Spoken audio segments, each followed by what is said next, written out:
Hello everyone, I'm hoping that you can hear me and you're able to see myself and also the presentation today that we're going to go through regarding the exams.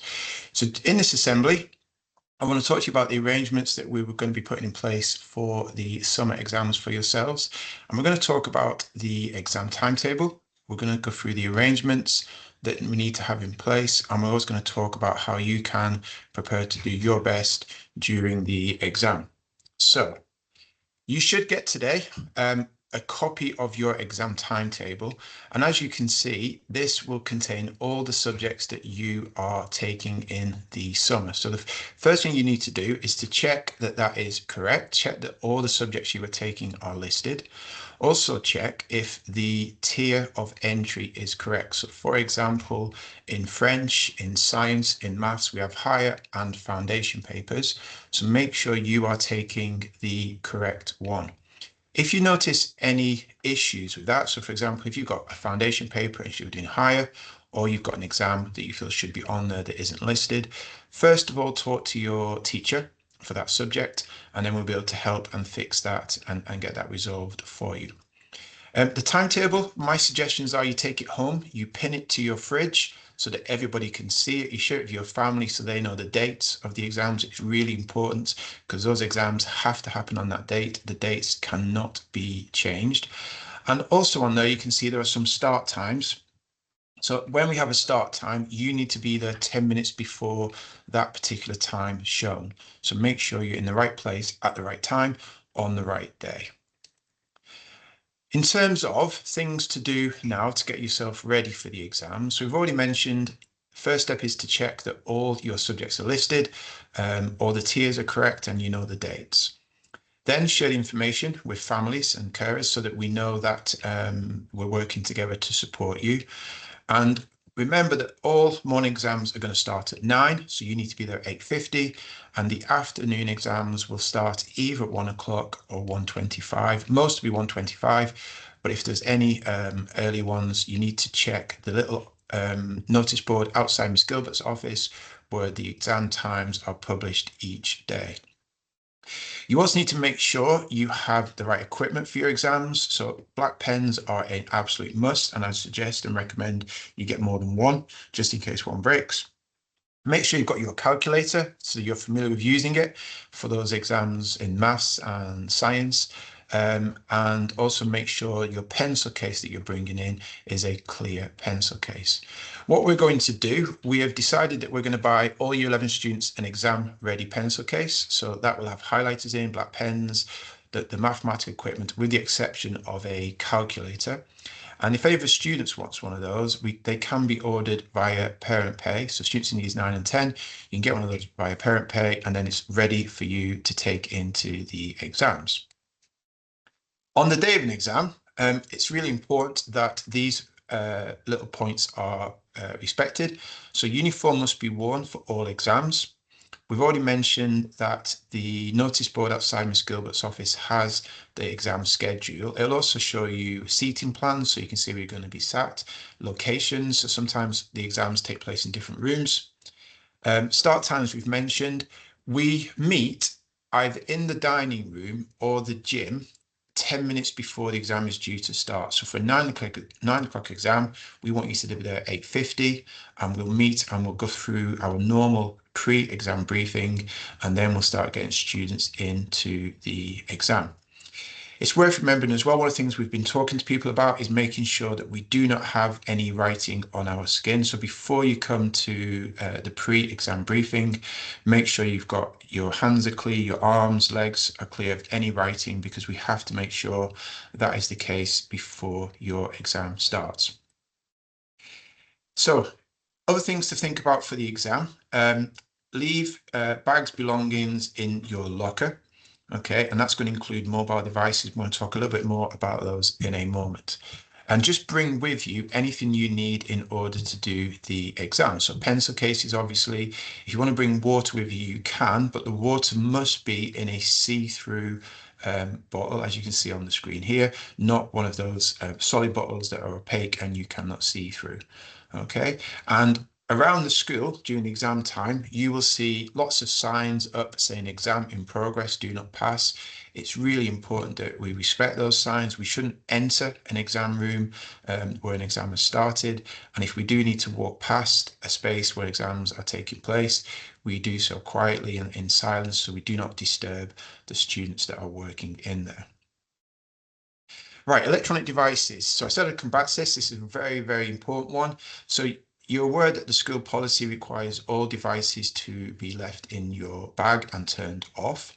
And again, for the exams, you can do that. So you can leave your devices in your bag, you can put your bag in your locker, and then your devices are safe and secure inside your locker. Some students may prefer to hand their devices in to our exam team. If that's the case and you want to do that, you should bring your device with you to the gym or the dining room where the pre-exam briefing will take place. When you bring it to those spaces, it should be in your pocket. It shouldn't be carried and it shouldn't be on display. We shouldn't be able to see it. It must be in your pocket. Once you enter the gym or dining room, that device can then be handed in to the exam team. We'll put it into an envelope, put your name on it, and that can be collected after the exam. To collect your device back at the end of the exam, it's really important that you go back to the exams office with your bag. You put the device straight into your bag, making sure it's turned off, and then you leave the exams office with the device in your bag. And that way, we're not going to have any problems at all. And if we follow those expectations, no sanctions at all will be given to any student.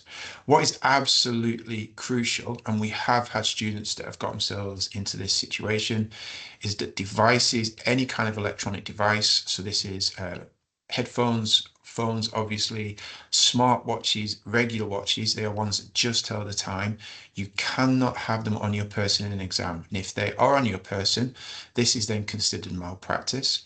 And we know that students have been given 0 marks in that exam because they've not followed the rules. So it's really important we hand devices in or keep them secure in our bags. They must not be taken into exam rooms.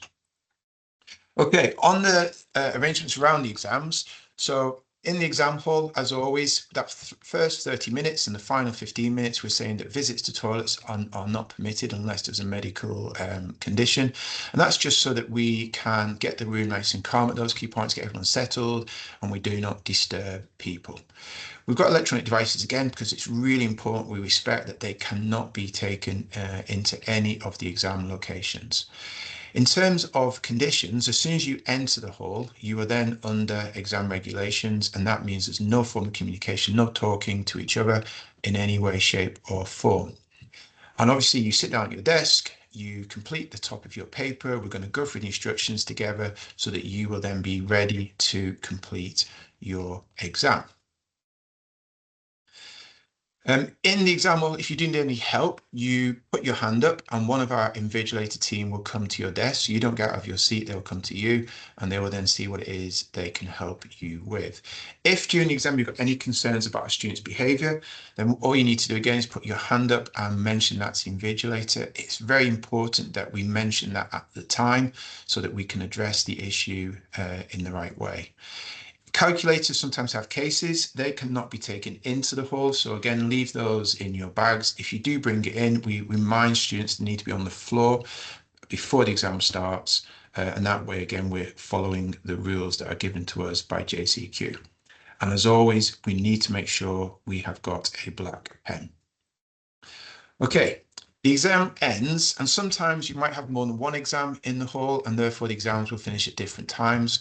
You'll be given guidance on how to exit the hall at that point. And what's really important is that when we leave the exam, if students are still working, we do not disturb them. So we leave the hall quietly and we move away from the area. So you don't hang around the hall or the exam room, you move away from those areas and go back to your lessons where the day will continue.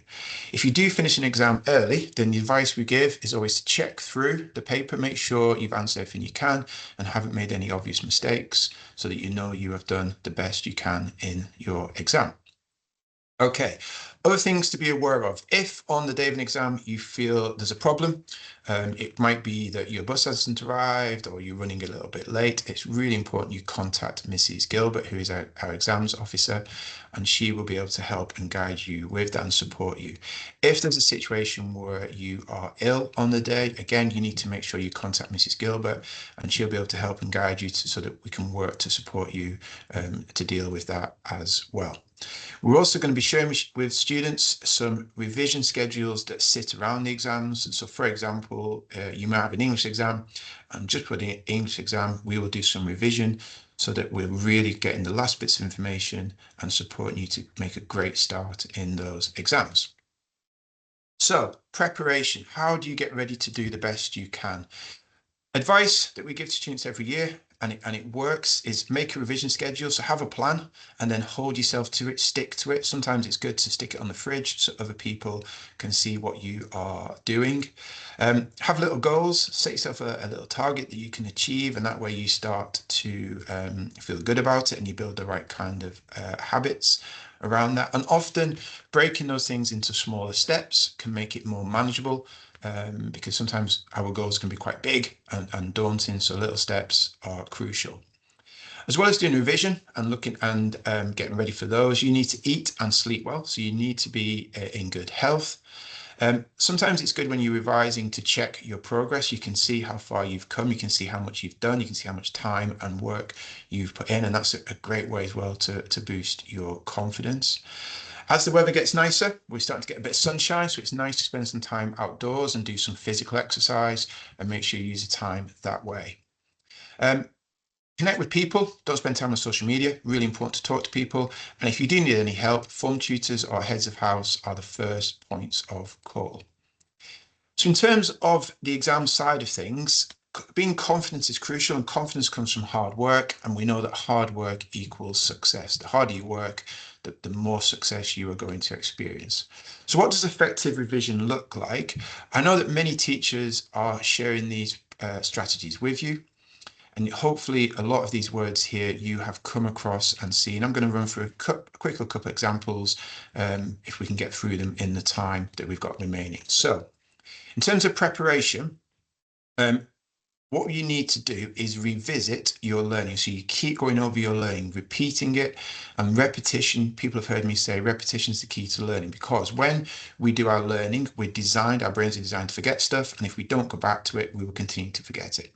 So this curve shows you that when we learn things, we're going to forget them. We go back and learn it again, and it comes back up. And then we keep doing this, but it takes longer and longer for this memory to be lost because we are repeating the learning. So repetition is crucial. Interleaving, so mixing things up, doing maybe you do a little bit of English revision, then move across to do a little bit of maths revision, maybe 20-minute sessions on each one with a little gap in between, and then go back to do a little bit of geography and then come back to your maths. You are mixing it up, you're making your brain work harder, and the harder we make our brain work, the more likely it is to remember the information we're trying to learn. So break the sessions, as you can see, into different subjects to interleave, mix up your learning. In terms of generating revision notes, then a really good example of this you can see here is we've got a concept and idea. And then what we're doing here is we are elaborating. That just means adding detail to this. So we're adding extra information we know. And then what we've got here is some visual examples of what this means. You can see here, the person using these notes has then come up with other questions. So this will then help them to go, why are these things important? And then find the answers to those as well. So it's using revision to help your learning and then generating some really short, comprehensive revision notes. Okay, final preparations. So right now, I know Year 11 are being told do past papers, looking at revision cards, making little mind maps, summaries of information, quizzing yourself on core knowledge, attend after school revision. Many subjects now are providing these opportunities for students to drop in and do some additional work with teachers, which is really, really important as well. Final couple of things. We have got, this has been shared with you. So this shows you what a revision schedule could look like. Notice it's not just our work, there's lots of bits in the middle that are you working with doing extra things as well. Okay. Year 11, just before we go, We'll talk more about leaving dates. We're going to get the Leavers hoodies to you and the celebration day, and we've got Leavers prom. We've got some really nice things to reward your hard work that we've done to get ready for these exams. And final bit, quote to leave you with is that success comes from knowing that you've done the best you can to be the best that you're capable of being. And I think we're all as a school able to do our best to see what we can achieve. So thank you for listening. Any questions, please do come and ask myself or Miss Gilbert, and we look forward to seeing you soon, and good luck with your preparation for the exams.